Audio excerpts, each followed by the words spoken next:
Les amis, bonjour et bienvenue dans cette nouvelle vidéo sur l'hypnose. Aujourd'hui, on va traiter de la peur, et notamment de la peur d'avoir peur, car avoir peur, c'est quelque chose de normal. Avoir peur d'avoir peur, ça peut devenir problématique. Dans l'ensemble de nos vies, il y a très certainement des choses qui nous effraient tous, plus ou moins, qui créent chez nous des angoisses, des petites peurs ou même des grosses peurs qu'on appelle des phobies. Et tant que ce stress reste à un niveau qui est viable, tout est gérable, on peut vivre normalement. Ce qui devient problématique, c'est lorsque l'idée même de faire quelque chose provoque chez nous de l'anxiété, c'est-à-dire qu'on va avoir peur d'avoir peur à un moment donné d'une situation, et donc on va se retrouver dans un état d'anxiété avant même de vivre cette situation. Alors je pense qu'il y a un certain d'entre vous qui se retrouveront dans cette définition de la peur d'avoir peur de quelque chose, c'est-à-dire de l'anticipation de la peur. Par exemple, vous pouvez être angoissé à la simple idée de prendre l'autoroute, de devoir conduire sur l'autoroute.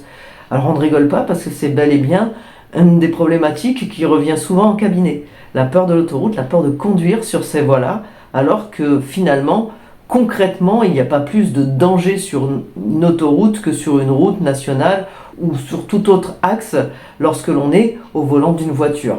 Souvent, on a affaire là à des peurs qui sont complètement irrationnelles. On sait qu'elles sont irrationnelles, on ne sait pas comment lutter contre, et de ce fait, le simple fait de penser qu'on va devoir aller d'un point A à un point B en prenant l'autoroute déclenche une anxiété. La plupart des gens qui ont des anxiétés qui sont liées à des phénomènes qui leur paraissent irrationnels peuvent passer outre ces peurs, même si c'est pas très agréable de vivre ces émotions, de vivre ces sensations, elles arrivent à gérer cela et ça ne perturbe pas leur vie. La problématique surgit lorsque ces peurs, lorsque ces angoisses vont provoquer des anticipations à l'idée de faire l'action qui nous angoisse, et donc vont mener progressivement la personne à s'enfermer, à s'emmurer dans quelque chose où elle ne peut pas accéder à plus de liberté, où elle ne peut plus faire des choses, où elle est limitée, où elle est restreinte, et même potentiellement, elles vont mener, ces angoisses vont mener à des situations dites d'évitement, c'est-à-dire qu'on va éviter l'autoroute, par exemple, pour reprendre l'exemple de l'autoroute,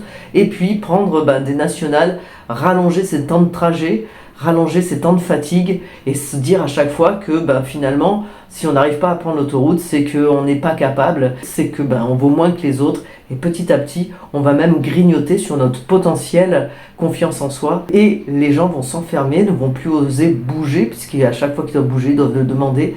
Donc ça va devenir quelque chose qui va être potentiellement handicapant pour la personne qui le vit. Ce qu'il faut savoir, c'est que ce phénomène d'anticipation, d'anticiper une situation qui nous fait peur, va décupler l'anxiété lorsqu'on sera obligé d'être confronté à cette situation. C'est pour ça que ces évitements vont intervenir. L'évitement va apaiser la personne sur le moment, parce que sur le moment, ça va lui permettre de sortir de cette anxiété, de sortir de cette angoisse, en évitant l'objet de son angoisse. Donc de mettre la peur au loin et de pouvoir justement la garder à distance. Je pense que ceux qui connaissent des situations comme celle-ci se reconnaîtront.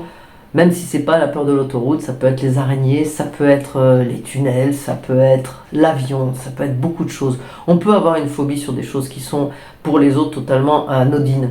On peut être phobique des plantes, on peut être phobique de tout un tas de choses, et il n'y a pas de honte à avoir une phobie. On ne doit pas pour cela se marginaliser, ça c'est la première chose, on doit quand même garder confiance en soi, et on doit aussi se souvenir qu'il y a des techniques qui permettent de sortir de cette spirale infernale, de faire une brèche dans le mur dans lequel on s'est emmuré tout seul finalement. Ancienne phobique de l'avion, alors je sais c'est pas super écolo, j'ai réussi par l'hypnose à pouvoir reprendre l'avion et à me sentir même en sécurité, et puis même à avoir plaisir à redécoller, avoir plaisir à voir le monde d'en haut, ce qui me faisait énormément peur auparavant.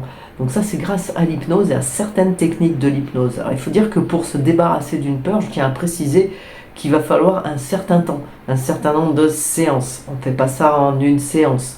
Mais ça vaut le coup d'essayer, ça vaut le coup de tenter l'aventure. Ça permet de revivre, de reprendre confiance en soi et de faire éclater la muraille que l'on avait mis devant soi. Voilà pour cette vidéo, voilà pour cette petite explication. Mon numéro de téléphone qui s'affiche ici vous permet de prendre rendez-vous dès que vous en avez besoin, dès que vous sentez que vous voulez vous débarrasser de votre peur, de vos phobies. N'hésitez pas, appelez-moi et nous ferons ensemble ce voyage pour vous permettre d'accéder à plus de liberté. À très vite, bye bye.